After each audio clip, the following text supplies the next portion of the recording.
So today, ladies, the focus is posture. I talked a little bit about before, but I want you to think of the word strength, posture, impact, core control, and equilibrium, so balance. So these are the 5 essential things we need to exercise when thinking of osteoporosis. And today is posture. So one thing I really wanted to work on today was the fact that we do spend a lot of our life seated, okay? So we're going to do some exercises that should help you to improve your seated posture, or you can use them as a daily reset. You can use them to help you sit better, or give you a couple of minutes like respite if you work at an office, if you're sat for long periods of the day. So first thing we're going to do is pop your cushion or your small Pilates ball between your knees. And this is there just as a little guide. Now I haven't got my back right up against the chair. I'm slightly forward so I can get my feet flat on the ground. And I want you to start by squeezing your bottom and sitting right up tall on your sitting bones, okay? You can just rest your hands on your lap. And I want you to make sure your feet are in line with your knees. You're just going to close your eyes and take a couple nice deep breaths in through the nose, out through the mouth. So we just take 3 deep breaths here, just to focus in, just to forget about whatever happens today, and then just concentrate on you, okay? Last big breath here, center ourselves, and then we're going to open those eyes. So we're just going to start with a little tiny warm up. So I just want you to tilt your head from side to side just a couple times to warm up through the neck. And once you finish your last one on the left, you bring your head to center. And then we're going to nod right ear to right shoulder. We're going to roll the chin to the chest, left ear to left shoulder. And then we're going to go back again. So we've just got very, very little shoulder roll. If you want to increase your stretch, you can actually grab underneath the chair or kind of the arms of the chair. If you give it a little grab, what this does is helps to pull the shoulders away from the ears and should increase your stretch. Now, once you've finished your last one here, bring the head to center, let it float back up. And we're going to lift our shoulders up by our ears and then big exhale, drop them down the back, lift and drop. 2 more, lift, and then just let them go. Last one, lift and drop. From there, 3 big shoulder rolls backwards, 3 and 2 and 1. We're then going to place the hands onto the shoulders, 3 big elbow rolls, 3 and 2 and 1. Letting go of those shoulders, 3 big arm circles, lifting the chest up and around, 3 and 2 and 1. Finishing with those hands all the way up to the ceiling, touching the ceiling with the right hand and touching the ceiling with the left hand. And this is all about grounding down through the lower body and reaching and lengthening through the upper. So you're going to give me 1 more on each side. Nice big stretch. And then you're going to place those hands down by your side. Now, from there, the next thing we're going to do is a little bit of a warm up for our hips. So I'm going to roll up my trouser leg so you get a good view. We're going to do a little bit of mobility in the hips. So I want you to squeeze your ball or your cushion between your knees. And I want you to see if you can just lift your leg up out to the side. So I'm internally rotating my leg and then bringing it back to that start position. So I'm internally rotating my leg and coming back. At the same time, I'm gently squeezing my ball. Now you're probably thinking, what do my hips have to do with my posture? Well, good mobility in the hips allows us to have good full function when we walk, when we sit, when we stand. The more stable that we are in our pelvis, the more strength and more strong and mobile we are. You've got to think that that pelvis helps to support the majority of the lower back. So the stronger we can be and the easier we can move here, the better our posture is going to be. So we're then going to go to the other side. So we keep a squeeze on the ball. Now we're going to go with the other leg. Now you're probably going to feel one leg is a little bit easier than the other, right? You probably feel that one leg is like, oh, I've got loads of mobility in there. The other one maybe not so much. Now, hopefully, as you go through these exercises, you'll start to feel that the hips loosen up. One thing we want to be mindful of as well, because posture is our focus, is that as we do these exercises, we're not altering our posture or our center. We're trying to isolate that movement into that hip for that internal rotation, okay? You're gonna give me one more here.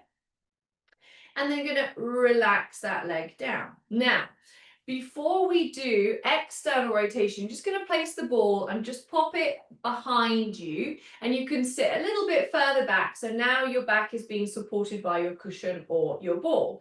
From there, we're going to do abduction of the hip. So we've got internal rotation with the hips now. We're going to do external rotation. So you're just going to open out that knee to the side, and then you're going to bring it back to center. Now, it's very important when you do this exercise that you'll notice my knee, my hip and my toe are all staying in the same alignment. And I imagine pushing with the outside of my leg as I come back. Now, to do this, you can actually give yourself a little bit of resistance.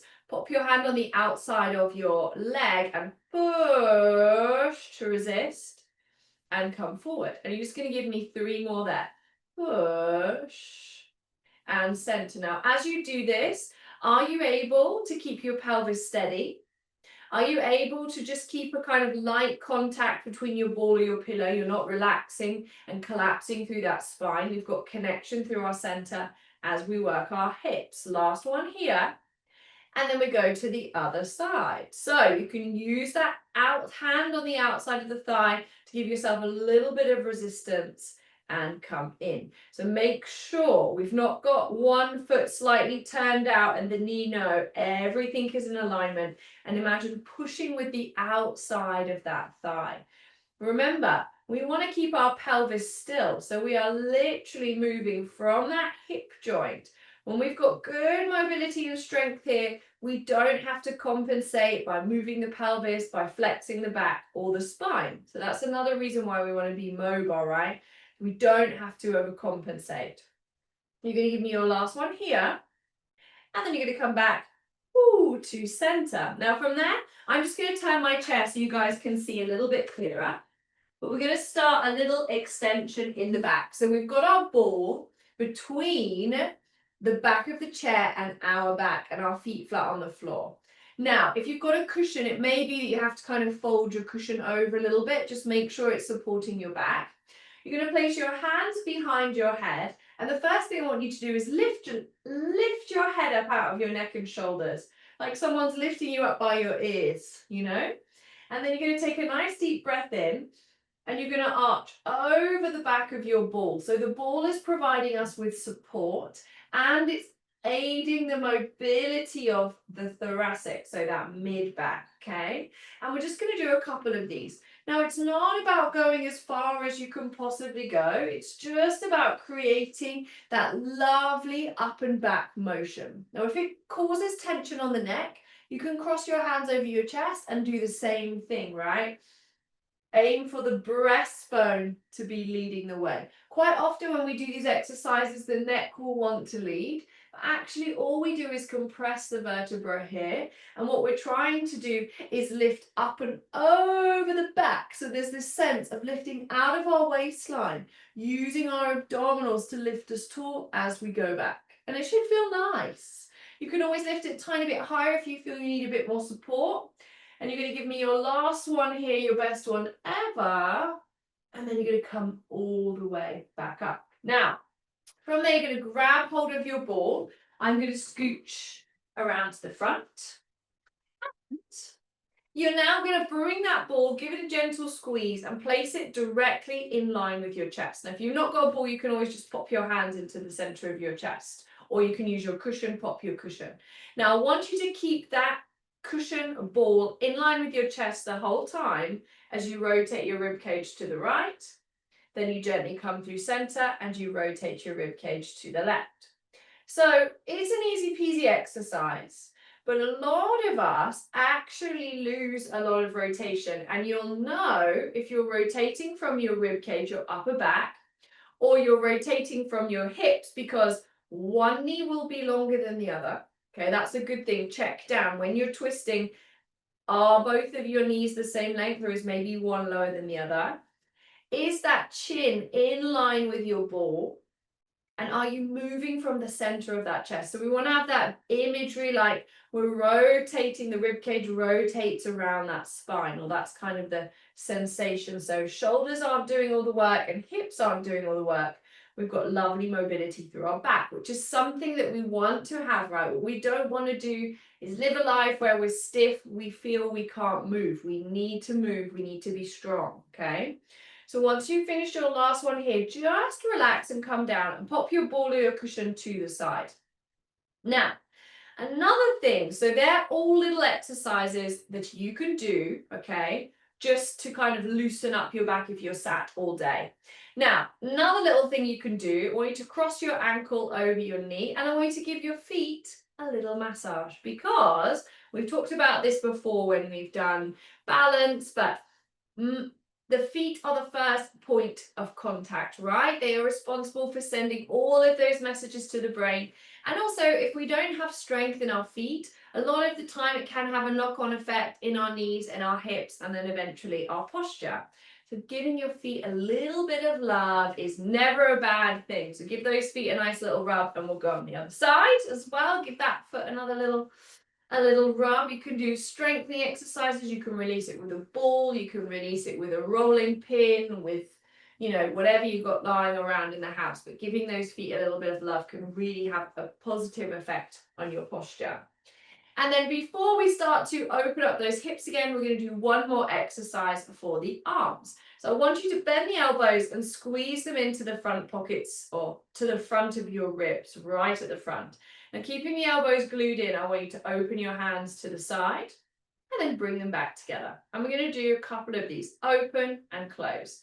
So the tricky part with this one, it's easy to let my elbows come loose and get a big range of motion. It's much harder to really squeeze my elbows in tight. As the arms open, I want you to imagine your shoulder blades squeezed together, which helps us to activate our mid-back. What is often common and people will often do is arch the rib cage, arch the back. So what that is happening is my thoracic spine is compensating for my shoulders, for my rotator cuff. So what I want you to try is isolate that movement there. Now, once you've done a couple of those, you're going to finish with that jazz hands position, and then you're going to open and lift your elbows out to the side. From there, keeping them on like a little imaginary armchair, you're going to flip your palms to the front of the room, like, and then you're going to flip your fingertips down to the room. So we go up and down. Goal is to try and keep those elbows high. Now, if you find you get a lot of tension in your shoulders here, you can just lower the elbows slightly and still get the same effect. But you'll notice if you have to pull those elbows up, it makes you sit up tall. And this is another thing that has a knock-on effect, right? If we don't mobilize the shoulder properly, it can affect the upper back.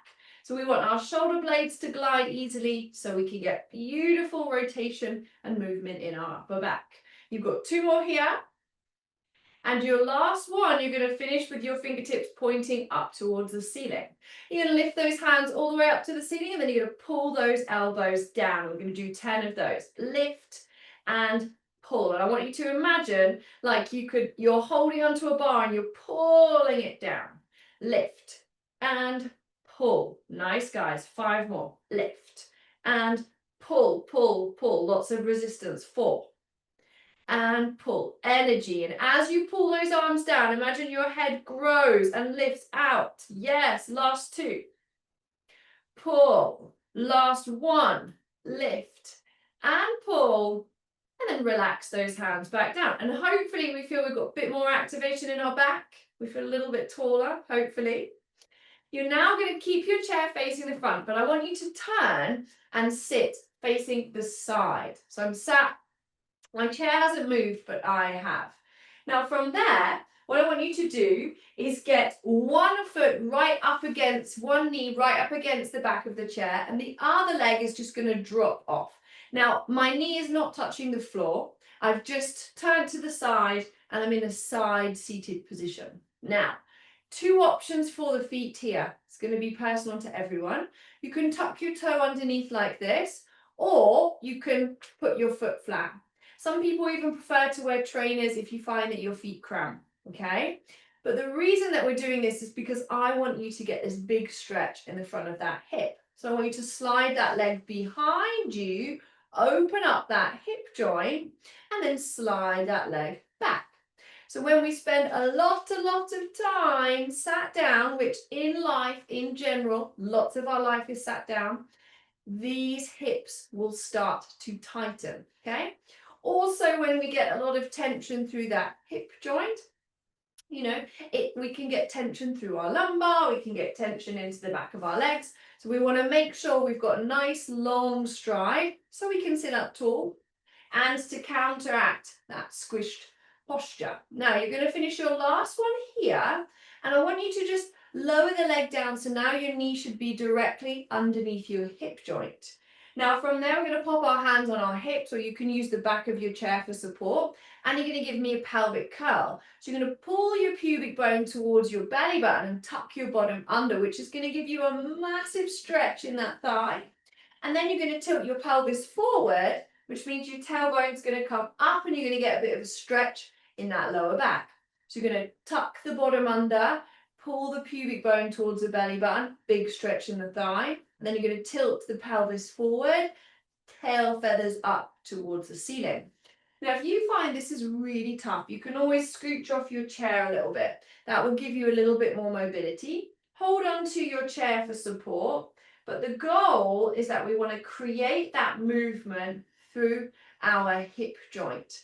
So when we do this little pelvic curl action, we help to activate the glutes and lengthen the front of the hip, which is what we want to do to counterbalance that forward or seated posture. Now, once you finish your last one here, I want you to hold it in that forward position. So I want you to tuck your bottom under, pull your pubic bone towards your belly button, hold this stretch and lift that same arm up towards the ceiling. Grow as tall as you can. Feel that beautiful stretch through that side of the body. And then relax. Spin those legs around. And we're going to do the same thing on the other side. So we are seated and we're going to let that leg drop down towards the floor. So one leg is supported, gripping onto the back of the chair, sliding the leg back to open up the hip and forward.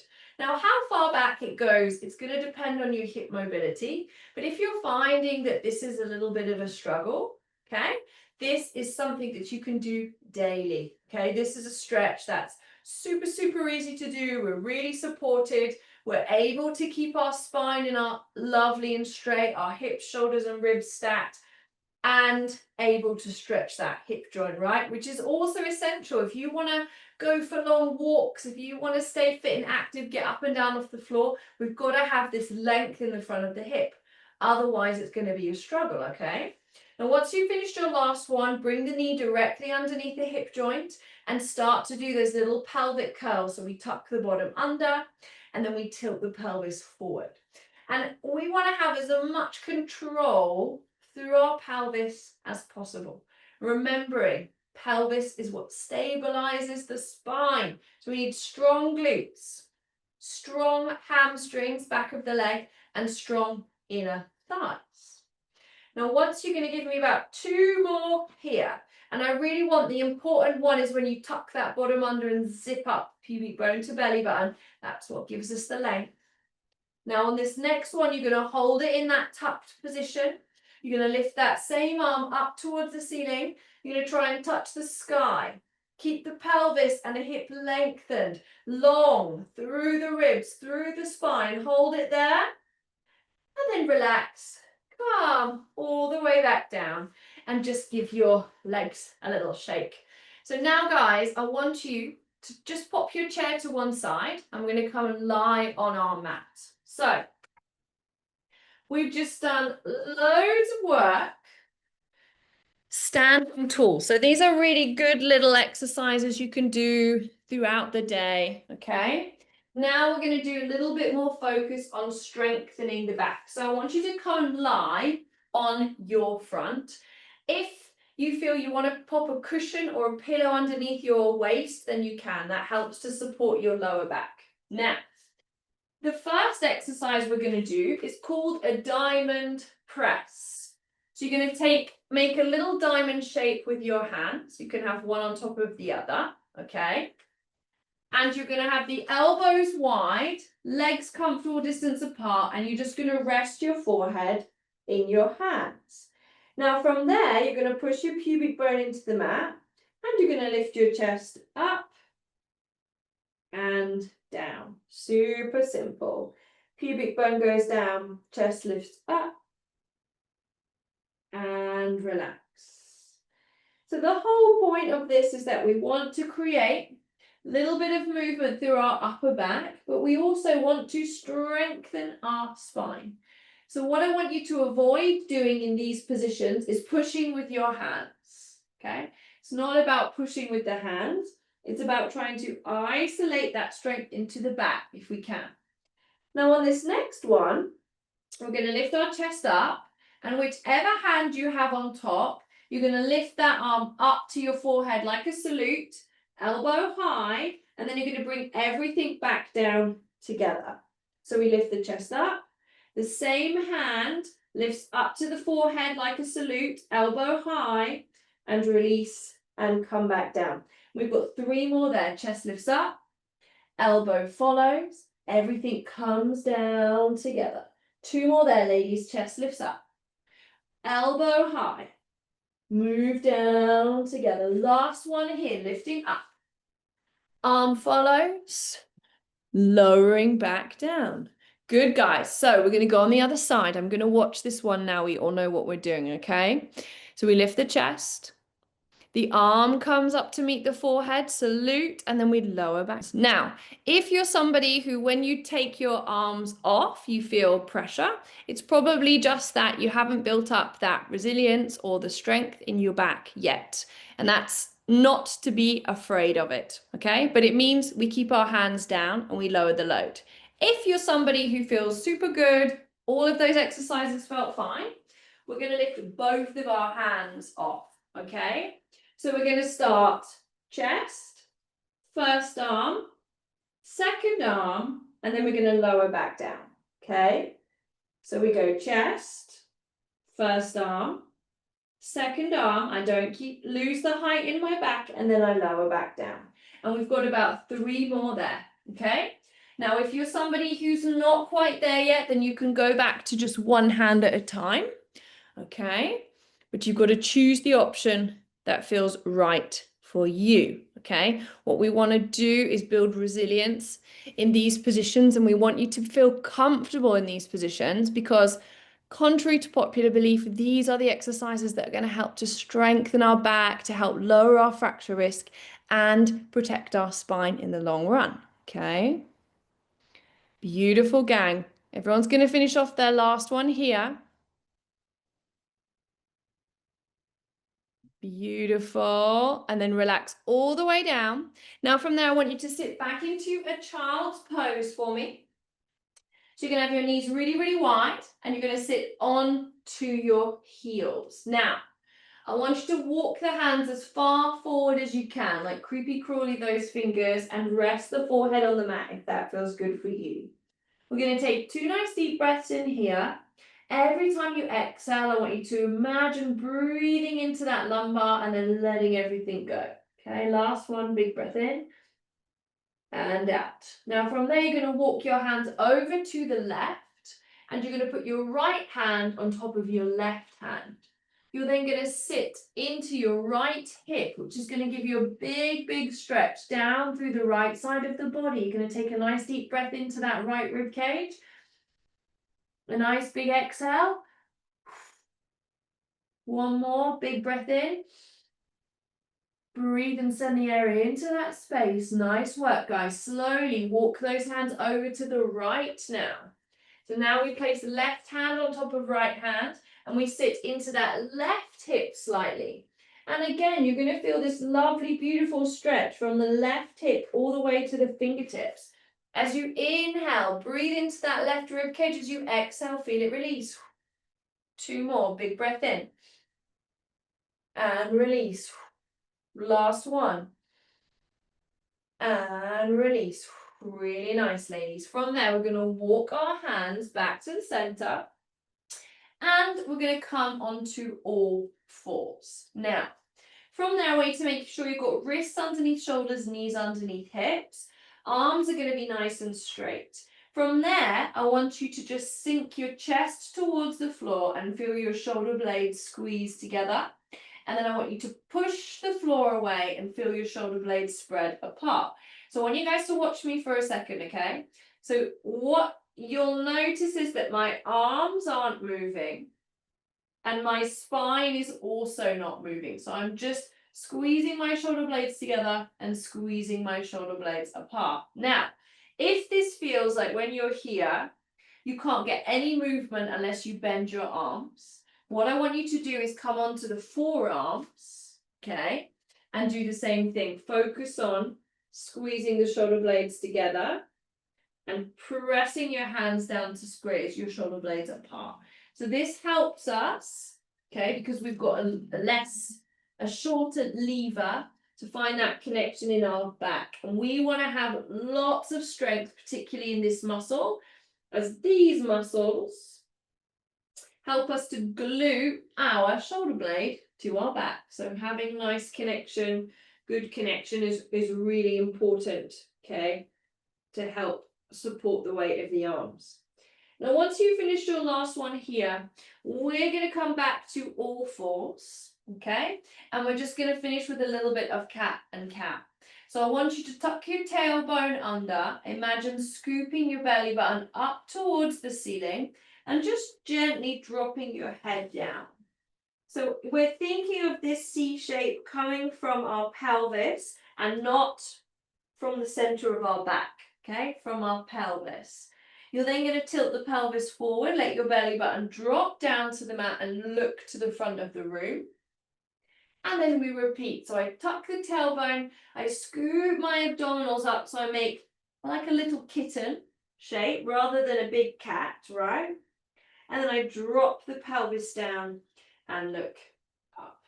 So I want you to just do a couple of those in each direction. So even though, right, traditionally those rounded positions are positions that maybe if we have other options we want to use, but in this position it's a very low load. It's a really great way for you to mobilize your back. But you've got to remember those shoulders, right? So we just did that little exercise to activate the shoulder. So you've got to make sure that your shoulder is supporting you here and we're not collapsing, otherwise it's a lot of work for that back. So I want you to finish your last one here, ladies, and then we're going to come to a nice flat back. We're then going to come up to our high kneeling position, put our best foot forward and make our way to standing. Now we're going to finish heels together and toes apart with our little Pilates V. So I want you to imagine you've got a 50-pound note between your butt cheeks. Squeeze the heels together. Zip up pubic bone to sternum. Think about that lovely posture we just set up. You're then going to float your heels off the mat, hold it there for a second, and then lower the heels back down. And we go again. We lift those heels up, hold, and down. Final one here. We lift up and hold. We then reach those hands all the way up to the ceiling. Now, take a nice deep breath in through the nose for me. As you exhale, press down your hands, your shoulders and your heels, but continue to grow tall through the spine. When those heels touch the mat, you take a nice deep breath in through the nose and out through the mouth. And you ladies are all done. Well done, gang.